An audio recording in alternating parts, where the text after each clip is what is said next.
All right, let's look at some examples of media kits and walk through all of the elements of a media kit. Again, a media kit is a package of information, and it's for companies that might be advertising in that media vehicle. The companies that put together a media kit are the ones that need to make money by selling ads. Those are the media companies, like a radio station, a magazine, newspaper, website, etc. So I showed you a few pages of a few media kits. We're just going to look at some digital copies now, but they all have basically the same information in them, and that is the information that advertisers need to decide whether or not to run an ad in that publication. So you're going to find in any media kit, certainly there's going to be information about what's in that publication, some specs of sizes of ads, the rates of the ads, and what kinds of things are going to be in the magazine itself. So media kits give advertisers a lot of information about whether or not they should actually advertise in that publication. Some of the things you might find in a media kit are a sample magazine or a sample newspaper. Got to be a reader profile, because remember, we're buying people, not ads. I mean, technically we're buying an ad, but we really are buying an ad to reach people. So we have to know who those people are. We have to see a profile of the audience, or visitors if it's website, or listeners if it's radio, or viewers if it's television show. We have to know who's going to see our ads, because that's really who we're buying. That kind of information is going to be displayed by psychographic information, demographic information, and geographic information, the same way we've been looking at segmenting target audiences. We're also going to see numbers, it's going to be called circulation, but it's going to mean numbers. For example, how many people subscribe to this magazine? How many people that live in certain areas of the nation are getting our magazine? So we're going to see numbers, and we're going to see what are they interested, demographically, who are they, geographically, where do they live, and how many are there. We'll also see editorial calendar. That's something that's going to explain what specific content is going to be in each month, for example, for a magazine. If a magazine covers fishing, for example, that doesn't mean that every single issue is the same. Each issue is going to have a slightly different focus for the month. That makes it really easier for the salespeople at that magazine to sell ads, because they're looking for content that aligns with each potential advertiser. So advertisers have a real strong reason to advertise, even if it's just coming in for a specific month that covers content that aligns with that advertiser. We also need to know, of course, how much the ads are going to cost, and that's ad rates. Sometimes in media kits you'll see some competitive data, especially if it's a magazine in a very competitive category like cooking. You're going to see a lot of side-by-side comparisons. It's dog eat dog to try to get advertisers' dollars. You're going to see in a moment how expensive ads are, so you can see how critical it is to prove to a potential advertiser that your magazine is better than similar magazines. Media kits are also going to have production specs, specifications, deadlines. So that's once the advertiser chooses to advertise, they're going to need to know all the details about what size the ad is and how to deliver it to the right place at the right time. There might be some promotional material like what I showed you from Maxim magazine. That's good to show personality of the magazine.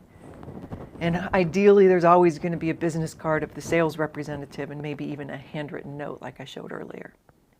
You might also see one of those AAM reports. That's the report that comes on the pink page, and that's the auditor's report. AAM is Alliance for Audited Media, and they audit magazines and newspapers, and that means that media buyers at agencies and marketing managers that work for the brands, they can really trust these circulation numbers because they're going to get an audited report that says these numbers are accurate. Just to give you an indication of media planning at an ad agency, let's just run through some departments at a typical agency. This is what Barkley looks like. That's a big agency in downtown Kansas City. We've run through these in class before, so this is just review, but I want to show you where media planning fits because that's what we're focusing on right now. So at an agency, some of the main departments, or maybe you should look at it as the main jobs for you, might be account services. These are the people who will work directly with the clients once they're secured to make sure the clients are happy. So they service those accounts. They service the clients. They are the account services team. The media team is the team that's going to work on media planning and buying, and that's where the decisions are made for where the ad appears. So if you meet someone that works in an ad agency and they tell you that they work in media, that means they're going to be doing media planning and media buying. They're going to be looking at these media kits a lot. They're going to understand that advertisers are buying people first, and they're going to be working out where is the best time, place, circumstance for ads to appear. Sometimes a planner and buyer are the same person. Sometimes there's a planner that builds the spreadsheets of all the numbers where the ads are going to appear, and there might be someone else that actually does the negotiating on the rates to get the rates down as much as possible. Agencies also have a creative department. They're the team that decides what the message is going to look like, sound like, be like. There'll be art directors and copywriters that work together. Art directors, visual, copywriters are the words. Even if you don't see the words, if you hear them, there's still some copywriters that wrote them. And this is usually a team that works like Siamese twins, side by side, when they're creating ad messages. There's also a production department, and that's where the ads are actually made. So if you like the Adobe suite, you might like working in the production department. Some agencies have some high-end video and animation, but a lot of times the high-end is outsourced. Agencies do have some video creation for social media. That tends to be just real quick video production, not like a 30-second Super Bowl commercial, for example. And again, what we're doing right now is focusing on media planning. So this is where people who make the decision of where the ads appear, they're going to work in the media department. So remember, when you hear media, as it relates to an ad agency, that's going to mean media planning and buying, and that means deciding where the ads appear. We're looking at media kits right now because those are packages of information that advertisers need when they're deciding if they should advertise. Another way we can put this in perspective is to look at some jobs, some media roles. And what you see now are a couple Bearcats, or actually 3 Bearcats, and they all work on different sides of the process. So first of all, we have a marketing manager here, Sammy Cintron. She works for Kansas City Power and Light District in downtown Kansas City. And she has a budget, and she buys ads. So she may buy ads, for example, on some radio stations in Kansas City, like KFKF or KBEQ. Derek Cunningham is a sales manager for these radio stations. And then there's Kim Porter. She is a media manager for an ad agency. Signal Theory is an ad agency down in the Westport area. So you've got kind of 3 sides here, 3 ovals, if you will. You've got the advertiser, you've got the media, and you've got an ad agency. And sometimes all 3 of them might be working on the same exact item, or sometimes it might be that the advertiser might work directly with the media. If Sammy just needs one ad to run, maybe for a week or 2 on air, maybe she's got a quick special event, and it would make sense for KFKF, it's some country musician that's going to happen, she might just call up Derek and say, hey, I need to run an ad for a couple weeks. Of course, Derek could always call her, or they could be, going to lunch, because that's what account executives do. They often call up potential advertisers and go out to lunch and say, what do you have coming up and what can we advertise? So Sammy might go straight to Derek and just buy some ads. But if it's a big campaign, she might go to Kim at an ad agency and hire the agency to do some media planning. So if it's something big that's going to be happening, maybe it's a focus on the apartments that are in the Power and Light District, and they need an annual media campaign to try to get tenants to buy properties in the apartment complexes. She might hire Kim to decide where should the ads appear, like who's going to be interested in buying an apartment in downtown Kansas City, because they could be living in the region, they could be living in other feeder cities that come to Kansas City, where people come to Kansas City. So on one project, Sammy might hire an agency to do the media planning, but on some projects, if they're smaller, she might just go straight to the media herself. So there are occasions sometimes too, especially for bigger advertisers, where the media manager at the ad agency is going to work directly with the media vehicle itself. And that's the example I showed earlier, where Every Day with Rachel Ray, the salesperson there, that would be like this side, Derek, sent the media kit to Kim and put a special proposal together. So if Kim is working on behalf of Sammy to fill tenants in the Power and Light District, she's going to be communicating directly with all these different media vehicles. She's going to be asking them questions as she's ironing out the decisions of where the ads should appear. So since you're in this class, you could end up having a job in any of these roles, but they all kind of work together for the same purpose. It's to deliver an ad to the target audience. Here's a digital media kit. I showed you some real ones, but this is what a digital media kit would look like. This is another magazine called Outside Magazine. And I wanted to show you what it looks like for bigger magazines like this that have more than just one media property. So this is the magazine itself. It's the print. But of course they have a website and they sell ads on the website. They also have content for television, and they sell ads for television shows too. It's called Outside TV for them. It's Outside Magazine, and they have a TV channel called Outside TV, so they sell ads in television. They have a podcast, so they sell ads on the podcast.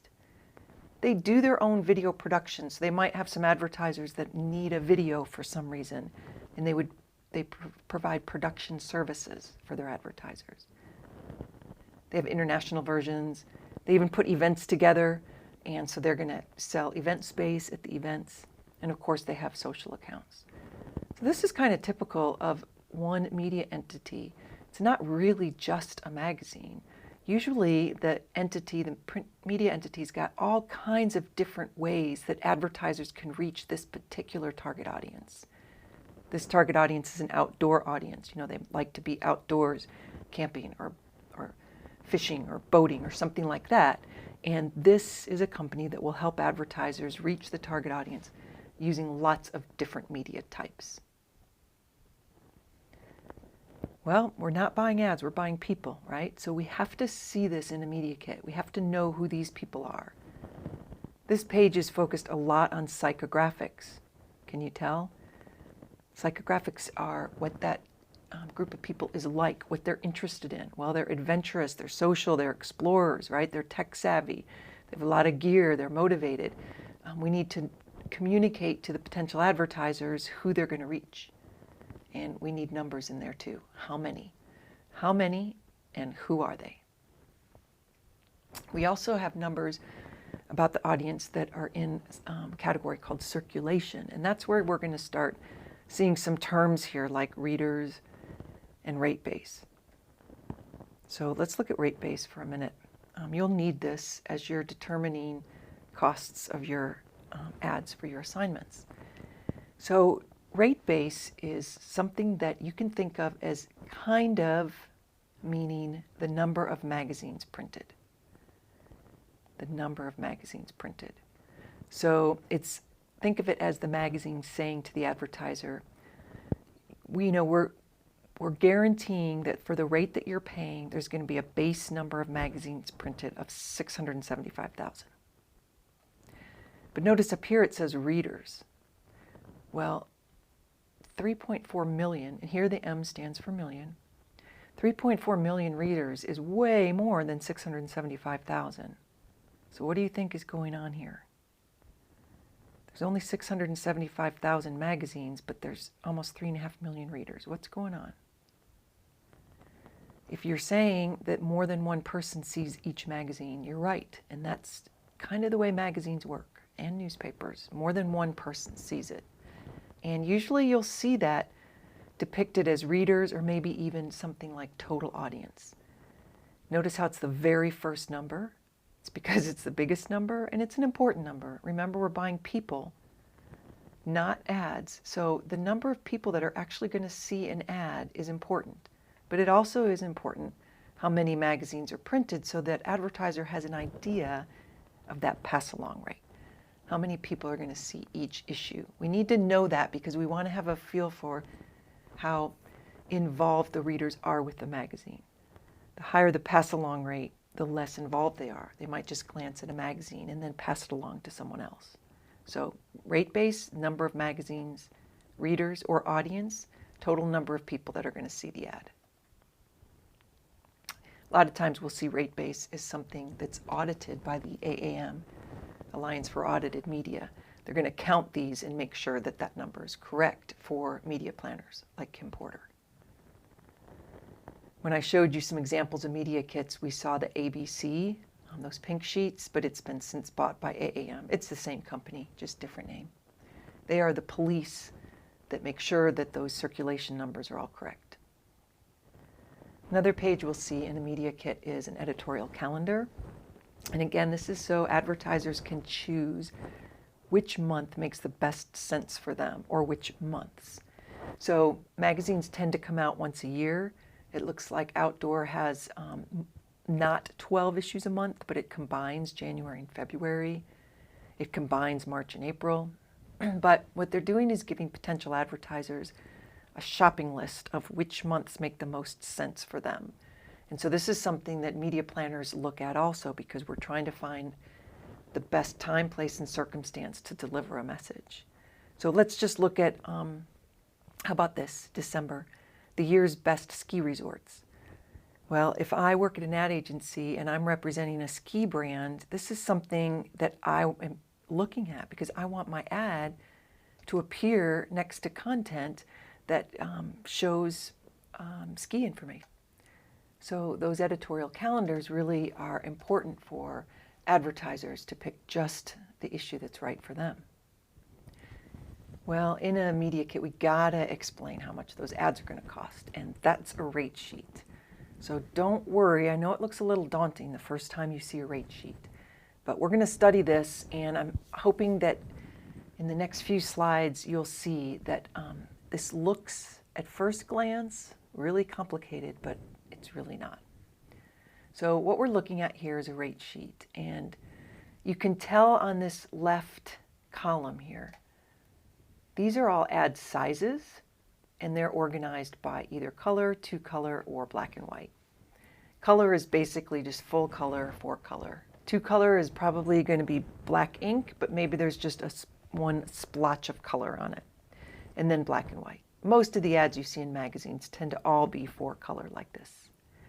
And then there's a couple indications down here of location of the ad. So first of all, these are ad sizes, and these are sizes and location. So right off the bat, let's just look here, 2-page spread. You've seen a lot of these in magazines where the whole ad is 2 pages side by side. That makes a nice impact in a magazine. And then there's a full page ad, 2/3, half, third, and quarter. On this down at the bottom here, what we have is a hint that the back cover is for sale. And in fact, that's true. At any given magazine, the back page is usually not only for sale, but it's going to be the most expensive ad in any given magazine. So this is just the Ladies' Home Journal and their back page. Anytime you see a rate sheet for a magazine, you're going to notice that that back page is the most expensive. Why do you think that is? It's probably obvious, but it gets seen a lot, right? If, let's just say your target audience is in an urban area that commutes to work on the subway, something like that, they're going to see people looking at the magazine, they can see it. If it's in a doctor's office and people are looking at it, the ad's going to be visible on the back page. Sometimes when magazines are delivered in the mail, this ad might be the first thing that someone sees when they pull it out of their mailbox. It could be that this ad is facing up on coffee tables, so it gets seen a lot. So the back page has a lot more visibility, and that's why it's so expensive. Also, back page is on better paper. Remember, one of the benefits of a magazine is it's on good paper, and that's true. The color looks great, but the back page has even better paper. You can even hear it. That's the back page. This is a normal page. You can hear the better paper. So some advertisers that are image-based advertisers prefer the back page. Just makes them look a lot better.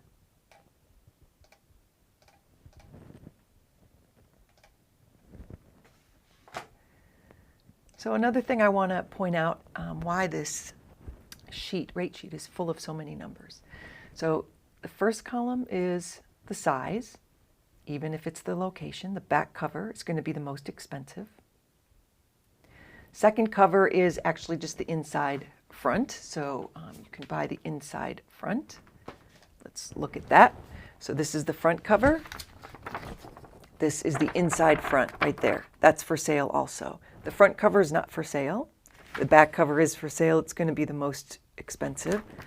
Inside front is also called the second cover. Most magazines will also sell the inside back, and the rate sheet that we're looking at right now just doesn't list that inside back. There's an ad on this one, but maybe Outside Magazine just doesn't sell that inside back. So let's go back and look at these rates again.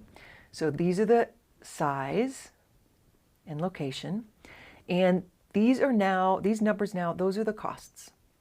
So you can see that the 2-page spread is pretty expensive. That means $203,500.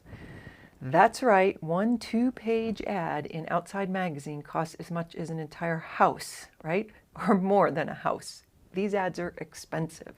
The back cover is $117,000. That's a 1-page ad, but because it's on the back cover, it costs more than a single full-page ad. The back cover is going to be the most expensive ad in any given publication. This one's more expensive because it's actually 2 pages, so it's like 2 full-page ads. The 1 time, 3 times, 6 time, 9 time, the X's mean times, and that means the number of times that an advertiser is going to run that ad. So if you are an advertiser and you're just going to run an ad 1 time, and if it's a full-page ad, it's going to cost $101,750. If you're going to run an ad 1 time, full page, $101,750. Most advertisers aren't going to run just 1 time. 1 time is also called the open rate. Most advertisers aren't going to run just 1 time. That's kind of a waste. We need repeated messages to our target audience for them to work. So what the media kit here, what the rate sheet's doing, it's trying to encourage an advertiser to run the ad more times. If an advertiser runs the ad 3 times, see how the price goes down? The full page price went down from $101,750 to $98,700. Yeah, it's still a lot of money, but the price is going down. This is the per ad cost. If you run it 1 time, $101,750. But if the advertiser runs the ad 3 times, that price goes down to $98,700. And if they run it 6 times, it goes down even more. And look down here. If they run the same ad 24 times, so for 2 years, let's say, that same ad can be $84,455. It's the same ad. The more the ad is run, the better rate the advertiser gets. It's called discounted rate. It's called volume rate.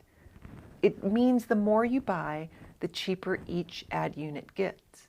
It's just like buying donuts, right? If you were to buy 12 donuts, your price would go down. You probably have heard of the baker's dozen, right? Baker's dozen is, if you buy 12 donuts from a baker, they often throw in the 13th for free, right? That's the baker's dozen, it's 13. So if you buy a dozen donuts for $12, it's $1 per donut, right? $12, $1 per donut. But if the baker throws in one for free, you have 13 donuts for $12. That price per donut just went from $1 to like 91 cents. The price went down. The more you buy, the cheaper each donut gets. The more ads you buy, the cheaper each ad gets. And that's what's happening in this chart. The more ads you buy, the cheaper each ad gets.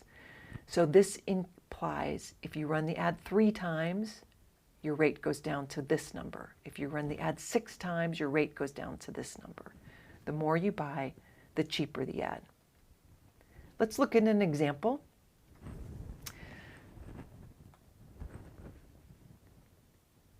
Let's look at an example. Let's say that you're going to run a full page ad and you want to run it for 3 months. Let's assume that outside is monthly. You're going to run it for 3 months. What's going to be your per ad cost if you run a full page ad for 3 months? What would be your per ad cost? Put it on pause if you're not sure. Full page, 3 times. Hopefully you looked in those areas and you found that number, 98,700. That's the cost for each ad. So you would have to multiply that by 3, and that's how much you owe Outside Magazine, $296,100. Each ad is $98,700. We call this number here your total campaign cost, $296,000. Let's look at another example. Let's say you run a half-page ad and you run it 10 months. Half-page ad for 10 months. Put this on pause and think about it for a minute. This one's a little tricky. Okay, did you think about it? Did you look here for half-page? And then where did you look?